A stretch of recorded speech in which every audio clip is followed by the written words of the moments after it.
Okay, I think I'm ready. The spectacle's function is to manufacture a pseudo-world, a reality that must be accepted as real.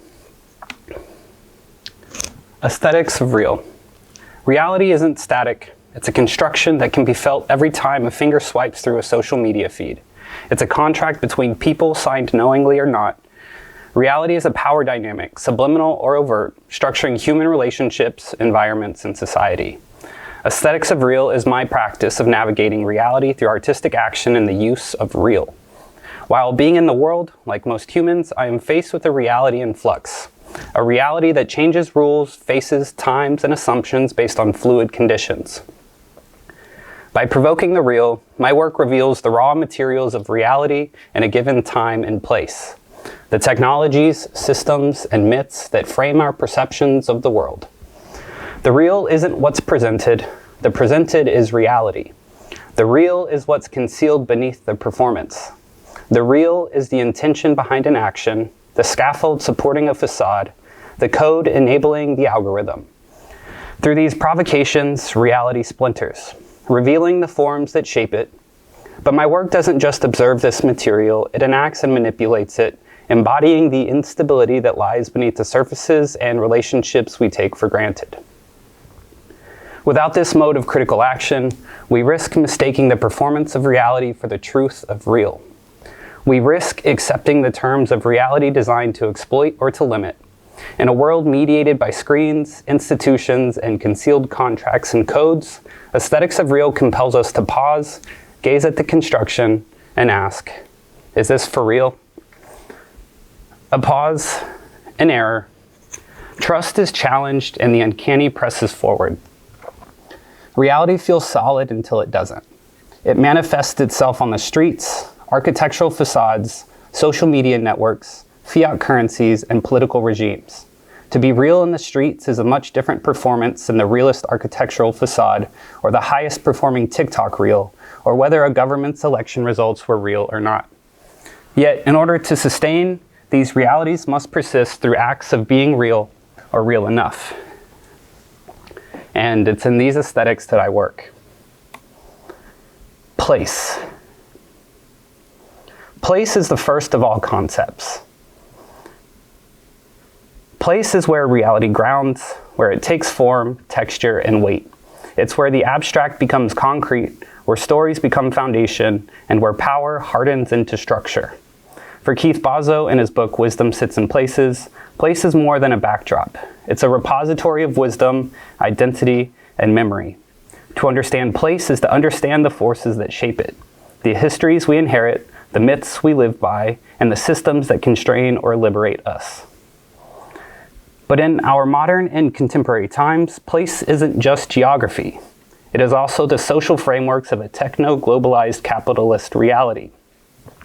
As Mark Fisher argued in his book, Capitalist Realism, we live in a loop where capitalism has absorbed all alternatives.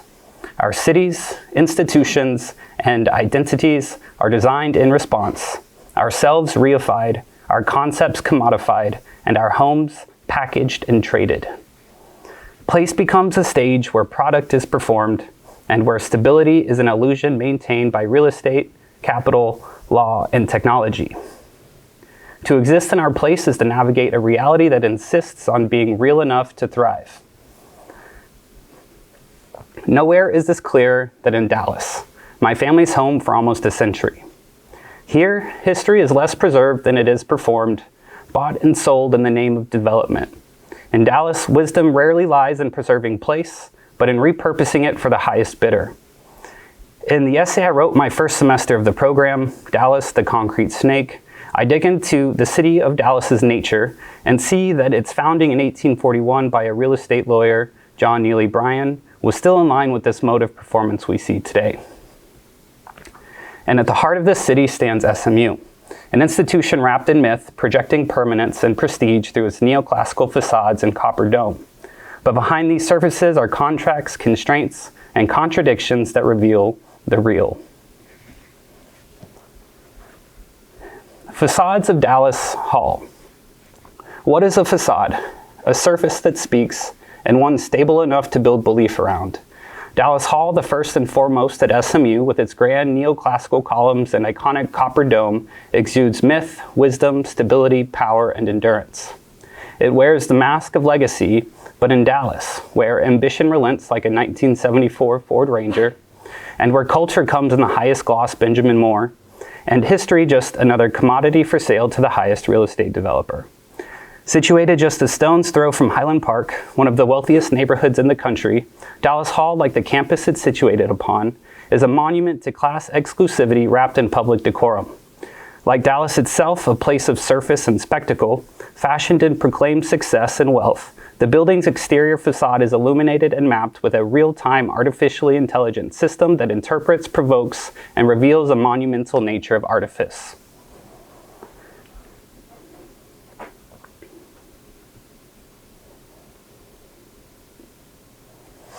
In 1995, Dallas was cursed by a demon of capital.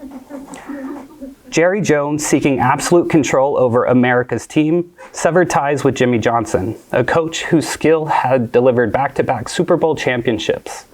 Ego clashed with excellence, and capital overruled craft. The legacy split. What was once a symbol of glory and excellence became a brand of embarrassment, excess, and impotent unmet expectation that lingers to this day. Although this did inevitably lead to the Gene and Jerry Jones atrium we see every time we walk into the Owen Fine Arts building of the Meadows School of Arts. But this isn't just a football story. The Dallas Cowboys, aka America's team, are a metaphor for something larger, a shift in the spirit of American institutionalism. The team became a hollowed product, a spectacle of profit over purpose and quarterly yield over human-centric greatness. This dynamic echoes through institutions across America, from colleges that prioritize tuition margins over quality education, to greenwashed cityscapes that drive property appraisals, and inflated dollars to prop federal interest margins. The three bronze Mustangs that can be seen on campus near Binkley parking garage, wild symbols of freedom, are now constrained by unseen motives, forced within implied spaces, warped by the weight of tradition, bureaucracy, and capital, and jammed against new global technologies of power and control. In my sculpture that I'm still working on, Three Mustangs, these forces collide. The Mustangs deform, glitch, conflate, and inflate. Their forms twisted by the invisible pressures that shape Dallas and America's institutions. The work embodies a tension between freedom and control, between legacy and capital exploitation. The influences that ultimately warped the Mustangs in my sculpture, Three Mustangs, also perform on the global geopolitical stage with the same logic of control and manipulation. Also happening in the 1990s, while Dallas struggled with its demons of capital, George Bush Sr. was laying the groundwork for, as he called, a new world order. His vision of globalization, as Peter Zeihan describes, was one of American dominance through economic integration and geopolitical leverage. Free trade, open markets, and the promise of democracy, all under the shadow of American military might. A post-Bretton Woods Agreement era, still led by America, to create a world bound by contracts, alliances, and unseen constraints. Although America voted against his globalist scheme in 1992, this vision didn't fade. It wouldn't be until the first Trump presidency in 2016 that the globalist military-industrial course of action would backtrack, if but just a step. But now the legacy of the Bush dynasty, embodied by George W. Bush, it's etched into the landscape of Dallas's SMU. Superpod 0043, an American painting, which was recently selected to be exhibited at the Dallas Contemporary for their North Texas graduate student program, takes the advanced AI technology housed in SMU's NVIDIA Superpod, a tool of immense computational and capital power designed for research, innovation, and perhaps the unseen hand of defense contracts. But instead of optimizing weapon systems or predictive AI models, I provoked the system to reimagine George W. Bush painting in the style of Juan Miró, an absurd yet revealing gesture to the peculiar ties across the SMU campus. The grand ideals of art, politics, and technology are tangled within reality. Elements of the image are generated by AI, digitally collaged, painted by the hand of an anonymous Chinese painter and propped on an easel that once belonged to the Western artist Joe Grande. Each layer of the piece, human, machine, or contracted, reflects the contradictions embedded in this place of art, America, Dallas, and SMU. We live in a world where there is more and more information and less meaning.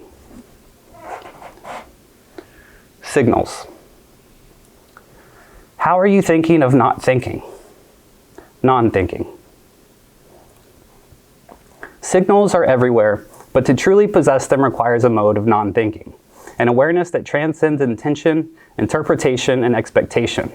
Found in dreams, meditations, or slipping glimpses, signals exist in the spaces between meaning and in the gaps of broken thought. If place is where reality grounds, then signals are how reality transmits. Artifacts of intention, bits of beliefs, they move through time, carried by technology, culture, language, and commerce, often distorted but rarely destroyed. In the words of George Kubler in his book, The Shape of Time, signals are forms that transmit intention across history. They can be messages, warnings, echoes, and distortions. Yet, as Jean Baudrillard would argue, in a world dominated by simulation, signs and signals no longer transmit real, authentic meaning. Instead, they point to other signals, forming a self-referential loop, an endless echo that masks the absence of the real. But within this closed loop of simulation lies the potential for breakage. In a parallel looping place of capitalist realism, as Mark Fisher notes, signals can be captured, commodified, exploited, and appropriated. They become marketing strategies, cultural products, and political performances. We are surrounded by signals designed to pacify, to virtue, to affirm the system and insist that this reality is our only option, concealing an outer, perhaps more supernatural and divine state that Eugene Thacker may call the hidden world. Theodore Adorno saw the fate of art in this capitalist loop, a cycle of pacification where creativity becomes compliance, and art just another form of propaganda, a signal reinforcing the status quo. True art, he argued, must resist this loop. It must be a signal that shocks, disrupts, and defies expectation. His student, Herbert Marcuse, held on to hope. Even within this loop, signals can electrify. They can spark resistance, awaken consciousness, fracture the frame. It's the difference between a song that numbs and a song that shocks. Between a Drake melody that smooths the edges and invites another round of cranberry vodkas, and a Kendrick Lamar verse that fractures one's soul.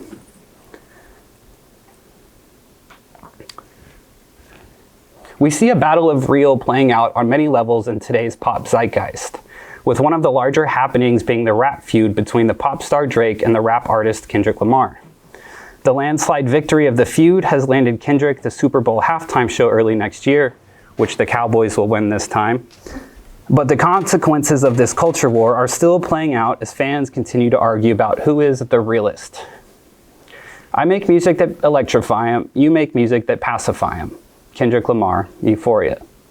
But this isn't about music, it's about the signal that performs virtue versus the signal that enacts change, the signal that reinforces the loop versus the signal that cracks it open and reveals the real. In my work, I engage with these signals, their materiality, their fragility, and potential. I provoke them, distort them, and amplify their contradictions. In Water Wars, the signals are AI-generated landscapes, melting, distorted, and unstable.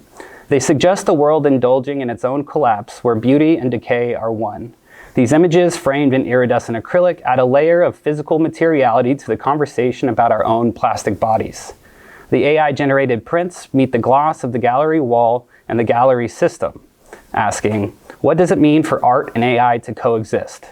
What does it mean when the machine generates a signal and the artist not only accepts it, but frames it? And what does it mean when the gallery sells, packages, and ships this work? The signals in Water Wars don't just depict collapse, they perform it. The art in the work is the glitch in the system, a breakage where the real seeps through to the art world's gallery practices. Right before the semester started, I was able to feature this work in a solo exhibition at Row 2 Gallery and was featured in Glass Tire's Top 5 in Texas that month. In Mawimbi, the art series with Adnan Razvi and I, the signals come through waves. Fluid, migratory, resistant to boundaries. Processed through AI workflows, these signals carry stories of displacement and resilience. They refuse to be flattened or commodified. They move, break, and reform, like the people and cultures they represent. This semester, we are able to exhibit the ongoing series at Confluence Park in San Antonio, along with exhibiting the work at CICA Museum in South Korea for a group show called Voices. This summer, we'll be exhibiting the work at Sun Valley Museum of Art in Ketchum, Idaho.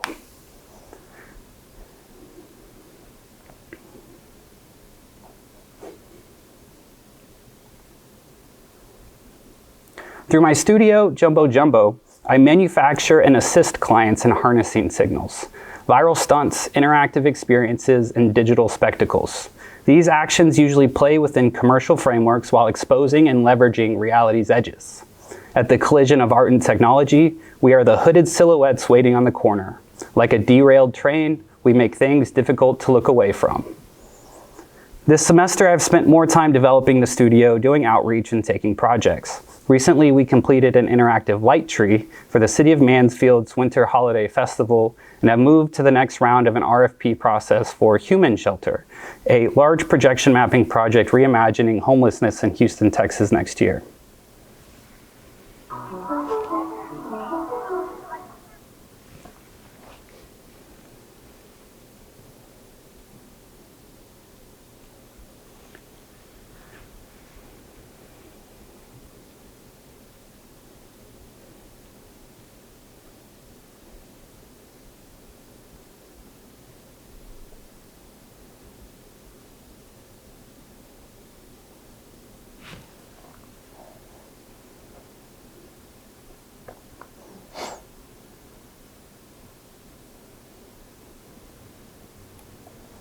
In my practice of aesthetics of real, signals can be tools to understand control.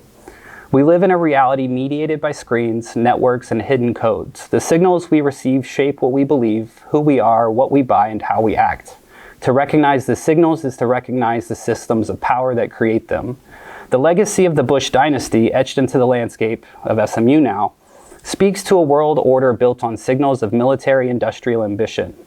Although America rejected this globalist vision laid out in the early 90s, the signals of that ambition remain through decades of administrations who pushed this agenda further, in alliances, trade deals, proxy wars, and national infrastructure. Meanwhile, the highly spectated rap feud between Drake and Kendrick Lamar reveals a battle of other signals, the signal that pacifies versus the signal that provokes the status quo. Kendrick's landslide victory this year, a shock to the entertainment industry, mirrors a broader discontent simmering beneath the surface of society. A discontent that culminated in another landslide victory as failed virtue signaling, misguided fiscal policies, poorly wielded economic sanctions, and the closest brush with World War III paved the way for a dramatic resurgence of populist national forces. The political pendulum swings back, the rhythm of history accelerates, falters, and resets. Time. Time is the substance we are made of. Time is a river which sweeps me along, but I am the river. It is a tiger that devours me, but I am the tiger. It is a fire that consumes me, but I am the fire. In George Kubler's The Shape of Time, time is not a smooth continuum, but a series of pulses and intervals. Moments where forms crystallize, transmit signals, and then mutate or decay. Time shapes how we experience reality, how we interpret signals, and how we understand the cycles of history. It is both flow and fracture, progression and destruction. The pendulum of history swings inevitably. The shock of failed policies and virtue signaling is more than a political correction, it's a shift in temporal order. As trust in government crumbles, fiat currencies devalue, and power drifts away from the state, the rise of techno-feudal lords, the Musks, Bezos, and Zuckerbergs, marks a new epoch for our reality. Not a complete exit from, but in potential response to Mark Fisher's capitalist realism, Yanis Varoufakis spells out in Techno-Feudalism, What Killed Capitalism, a new take on a pre-modern way of life where tech platforms replace governments, algorithms replace policies, and cryptocurrencies rise in response to the collapsing Bretton Woods global order that America no longer maintains. These new sovereigns wield cloud capital instead of land, their power enforced not by armies but by algorithms, data, and digital access. They rule in real time, trolling critics with code as law and attention as currency. This might sound like pure speculation until you notice the proximity of Elon Musk to the new or old American presidential elect, until you see the price of Bitcoin, until you try to have a conversation about the long-range missiles sent to Ukraine, alien UAPs, Anthony Fauci shifting positions on COVID vaccines, or the Epstein list that still hasn't been released. Timing is everything. And real time doesn't flow evenly. It compresses, glitches, slows, and accelerates. In this fragmented temporality, the difference between something real and something that never happened is often just a moment, the perfect timing of a signal, a post, or a rap diss. In my work, time is another element to be provoked, manipulated, and revealed. In Three Mustangs, time is a collaborator. The sculpture remains unfinished, not merely because of technical constraints like perfecting the settings for a new resin for a 3D printer, but because time hasn't allowed it. The work waits, suspended in a state of becoming, as the forces shaping it continue to unfold. In Water Wars, time expands the series. The AI models I use to generate the images update, exhibition opportunities shift, and gallery practices change based on location. Each moment and opportunity reshapes the work and revelation. In Facades of Dallas Hall, time operates in real time. The interactive projection mapping system allowed the audience to manipulate the facade dynamically. Yet behind this real-time interaction was the bureaucratic time required to navigate institutional approvals. In Sketch of a Fleshball at Meow Wolf Houston, time is yet again interactive. The artwork responds to audience input in real time through the guise of an arcade game. The timing of its interactions is what animates the piece, making it alive, uncanny, and real. With Jumbo Jumbo, time becomes a tool of strategic disruption. The difference between a viral spectacle and a flop lies in precise timing.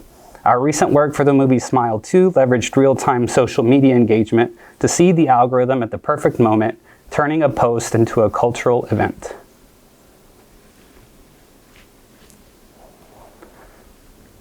As David Rudnick points out in his lecture, Crisis of Graphic Practices, we are entering an era where systems collapse in real time. The challenge for artists is to navigate these breakdowns, to recognize bugs in the matrix, and to create work that embodies the instability of time itself. Aesthetics of Real isn't just about seeing the construction of reality, it's about seizing the moments when reality messes up, when the simulation glitches, the facade snaps, and the real can be summoned. In a world where techno-feudal lords control the flow of information and attention, where political swings feel like seismic quakes, and where reality is timed to the rhythm of algorithms, the question is not just, is this for real, but is this real enough right now? In the spaces between place, signals, and time, the real reveals itself and becomes a tool to affect reality.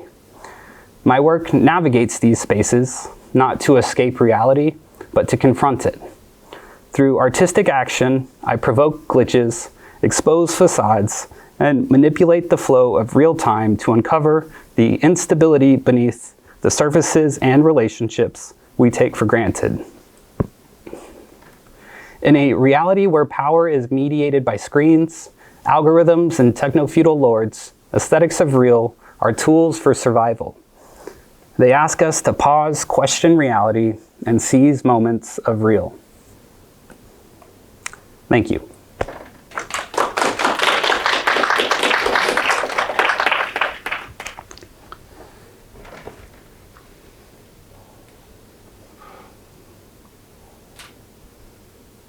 Does something need to be documented or recorded to be real? I noticed that you set up cameras and are recording.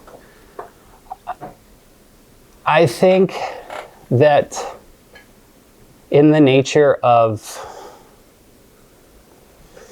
a sort of digital reality, qualities of real sort of persist by documentation in order to steer this reality that is ultimately like informed by social media and digital content online.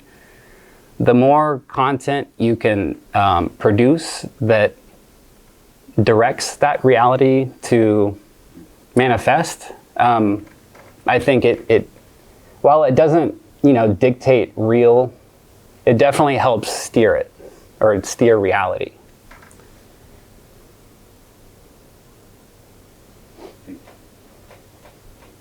My question, when the skin glitches be provoked, are they still glitches if they are provoked? I think that's a really good question. I think that the sort of like fundamental and foundational layer of a glitch, of a true glitch in the wild, is an error that no one expects. But I think that artistically or violently, or like if you're a hacker or something, you can provoke glitches for other people, for other systems, and they still function as glitches for that system, even though it is a sort of provoked action. It's not necessarily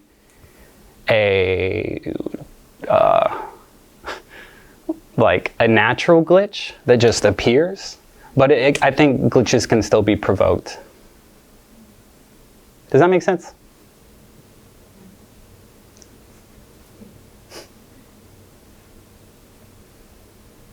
Do you think content is art?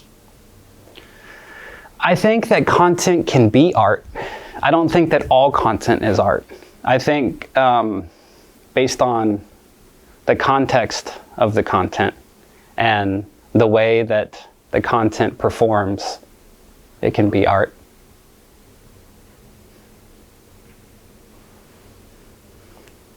Do you think someone could control your work?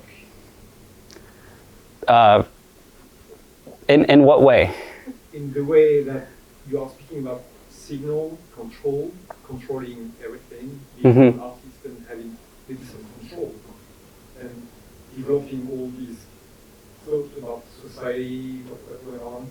So my question is, once you pass away, once you're not here, in the future, who will control your art? I mean, how do you think about that? How will it keep working or existing? Yeah, I don't know. That's a strange question. Some of my work is designed for people to control, like the sketch of a Fleshball, the arcade game, or the projections that happen at Dallas Hall.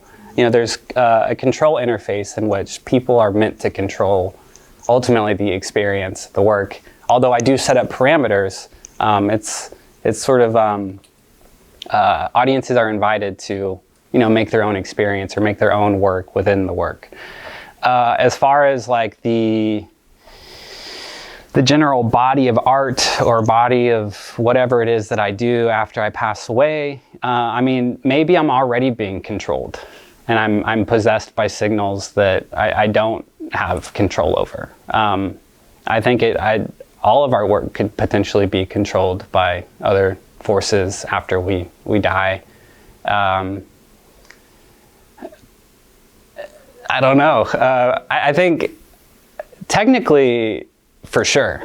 Technically, all of my work, all of any of our works could be controlled by other people. I think that the more aware you are of the systems of control, the easier or harder you can make it for other people to control. But you have to be aware of how those systems of control work and how you want to situate yourself within that system. I think sometimes going on autopilot is good. Sometimes it's better for your soul and your mind to just let things happen. Other times, though, you have to really steer the ship and drive the car or something.